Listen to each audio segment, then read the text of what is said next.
ತಮಗೆಲ್ಲ ಗೊತ್ತಿರೋ ಹಾಗೆ ಈ ಸಮಾವೇಶಕ್ಕೆ ಜೈ ಬಾಪು, ಜೈ ಭೀಮ್, ಜೈ ಸಂವಿಧಾನ ಅಂತ ಹೇಳಿ ನಮ್ಮ ACC ಅವರು ಹೆಸರನ್ನ ಇಟ್ಟಿದ್ದಾರೆ. ಈ ದೇಶದ ಸ್ವಾತಂತ್ರ್ಯ, ಈ ದೇಶದ ಸಂವಿಧಾನ, ಈ ದೇಶದ ಐಕ್ಯತೆ ಇವನ್ನೆಲ್ಲ ಕಾಪಾಡಲಿಕ್ಕೆ ನಾವು ಗಾಂಧಿ ತತ್ವ, ಬಾಬಾ ಸಾಹೇಬ್ ಅಂಬೇಡ್ಕರ್ ಅವರ ನೀತಿ, ನಮ್ಮ ಸಂವಿಧಾನದ ರಕ್ಷಣೆ ಇದನ್ನ ಕಾಪಾಡಿಕೊಂಡು ಹೋಗಲಿಕ್ಕೆ, ಮುಂದಿನ ಪೀಳಿಗೆಗೆ ಮಾರ್ಗದರ್ಶನವನ್ನು ನೀಡಲಿಕ್ಕೆ ಈ ಒಂದು ಐತಿಹಾಸಿಕ ಕಾರ್ಯಕ್ರಮವನ್ನು ನಾವು ಹಮ್ಮಿಕೊಂಡಿದ್ದೇವೆ.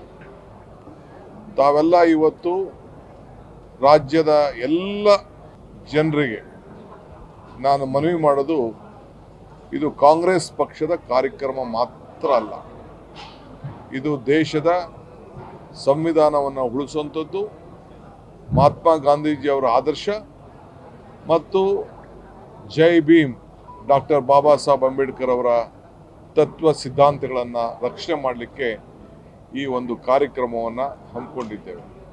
ಸೊ ಯಾವುದೇ ವ್ಯಕ್ತಿಗಳು ಪಕ್ಷ ಭೇದವನ್ನು ಮರೆತು BJP ಸದಸ್ಯತ್ವವನ್ನು ತೆಗೆದುಕೊಂಡು, ಯಾವುದೇ ಇತರ ಪಕ್ಷವನ್ನು ಸದಸ್ಯತ್ವವನ್ನು ತೆಗೆದುಕೊಂಡು ಅವ್ರು ಬಿಟ್ಟು ನಮ್ಮ ತತ್ವ ಸಿದ್ಧಾಂತಗಳಲ್ಲಿ ಯಾರು ನಂಬಿಕೆಯನ್ನು ಇಟ್ಕೊಂಡಿದ್ದೀರಿ, ಕಾಂಗ್ರೆಸ್ ತತ್ವದಲ್ಲಿ ಯಾರು ನಂಬಿಕೆಯನ್ನು ಇಟ್ಕೊಂಡಿದ್ದೀರಿ, ಬಾಬಾ ಸಾಹೇಬ್ ಅಂಬೇಡ್ಕರ್ ಅವರ ತತ್ವದ ಬಗ್ಗೆ ಯಾರು ನಂಬಿಕೆಯನ್ನು ಇಟ್ಕೊಂಡಿದ್ದೀರಿ, ಸಂವಿಧಾನದ ಬಗ್ಗೆ ಯಾರು ಗೌರವವನ್ನು ಕೊಡಬೇಕು ಅಂತ ಕಾಯ್ಕೊಂಡಿದ್ದೀರಿ, ಅವರೆಲ್ಲರೂ ಕೂಡ ಈ ಒಂದು ಸಮಾವೇಶದಲ್ಲಿ ಪಾಲ್ಗೊಳ್ಳಲಿಕ್ಕೆ ಒಂದು ಅವಕಾಶ ಇದೆ. ಆದ್ದರಿಂದ ಎಲ್ಲ ಸಿದ್ಧತೆ ನಡೀತಾ ಇದೆ. ನಾನು ಎಲ್ಲರಿಗೂ ಮನವಿ ಮಾಡ್ತಾ ಇದ್ದೀನಿ, ತಪ್ಪದೇ ಈ ಇತಿಹಾಸ ಪುಟಕ್ಕೆ ಸೇರಬೇಕು, ನೀವು ಸಾಕ್ಷಿ ಆಗಬೇಕು. ನಾವು ಹೆಂಗೆ ನಮ್ಮ ಗಾಂಧೀಜಿಯವರು ಅಧ್ಯಕ್ಷರಾಗಿ ಜವಾಬ್ದಾರಿಯನ್ನು ವಹಿಸ್ಕೊಂಡ್ರು, ಆ 100 ವರ್ಷದ ಆಚರಣೆ ಮತ್ತೆ ನಮ್ಮ ರಾಜ್ಯದ ಒಬ್ಬ ಹಿರಿಯ ರಾಜಕಾರಣಿ ಬ್ಲಾಕ್ ಅಧ್ಯಕ್ಷರಿಂದ ಗಾಂಧೀಜಿಯವರ ಸ್ಥಾನದಲ್ಲಿ ಇವತ್ತು ಕೂತ್ಕೊಂಡು ಮಲ್ಲಿಕಾರ್ಜುನ್ ಖರ್ಗೆ ಸಾಹೇಬರು ಕೂತಿದ್ದಾರೆ. ಆ ಕಾರ್ಯಕ್ರಮವನ್ನು ಯಶಸ್ವಿ ಮಾಡಬೇಕು. ರಾಹುಲ್ ಗಾಂಧಿಯವರು, ಪ್ರಿಯಾಂಕಾ ಗಾಂಧಿಯವರು ಮತ್ತು ಅನೇಕ ರಾಷ್ಟ್ರೀಯ ನಾಯಕರೆಲ್ಲ ಈ ಒಂದು ಕಾರ್ಯಕ್ರಮಕ್ಕೆ ಪಾಲ್ಗೊಳ್ತಾ ಇದ್ದಾರೆ.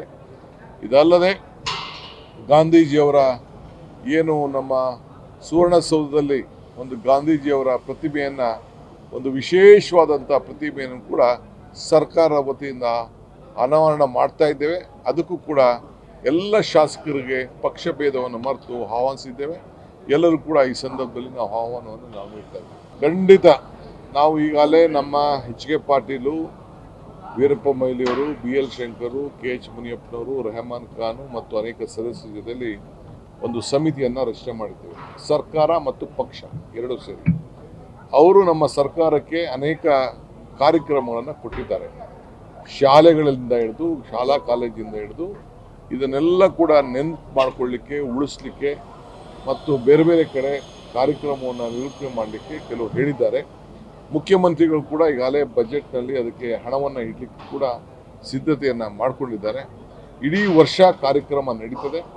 ಆ ದೃಷ್ಟಿಯಿಂದ ನಾವು ಅನೇಕ ಕಾರ್ಯಕ್ರಮಗಳನ್ನು ಮುಂದಿನ ದಿನದಲ್ಲಿ ಘೋಷಣೆ ಮಾಡ್ತೇವೆ. ಇವತ್ತು ಎಲ್ಲ ಜನ, ದೇಶದ ಜನ ಬೆಳಗಾವಿ ಎಲ್ಲಿದೆ ಅಂತ ಹೇಳಿ ಗಾಂಧೀಜಿಯವರು ಈ ದೇಶದ ಸ್ವಾತಂತ್ರ್ಯದ ನಾಯಕತ್ವವನ್ನು ವಹಿಸಿ ಅವತ್ತೇ ಕಾಂಗ್ರೆಸ್ ಪರಿಚಯ ಮಾಡ್ತು, ಅದನ್ನು ಮುಂದುವರಿಸುವಂತ ಕೆಲಸವನ್ನ ನಾವು ಮಾಡ್ತೀವಿ. ಸಚಿವ ಸಂಪುಟ ಪುನರ್ವಿಸ್ತರಣೆ ಆದ್ರೆ ಬೆಳಗಾವಿ ಇನ್ನೊಂದು ಸಚಿವ ಸ್ಥಾನ ಕೊಡ್ತೀರಾ? ಏನು ಹೇಳಿ? ಸಚಿವ ಸಂಪುಟ ಪುನರ್ರಚನೆ ಆದ ಬಳಿಕ ಬೆಳಗಾವಿ ಇನ್ನೊಂದು ಸ್ಥಾನ ಏನಾದ್ರು? ಬೆಳಗ್ಗೆ ಬ್ರೇಕ್ಫಾಸ್ಟ್ ಮೀಟಿಂಗ್ ಮಾತಾಡ್ತೀವಿ.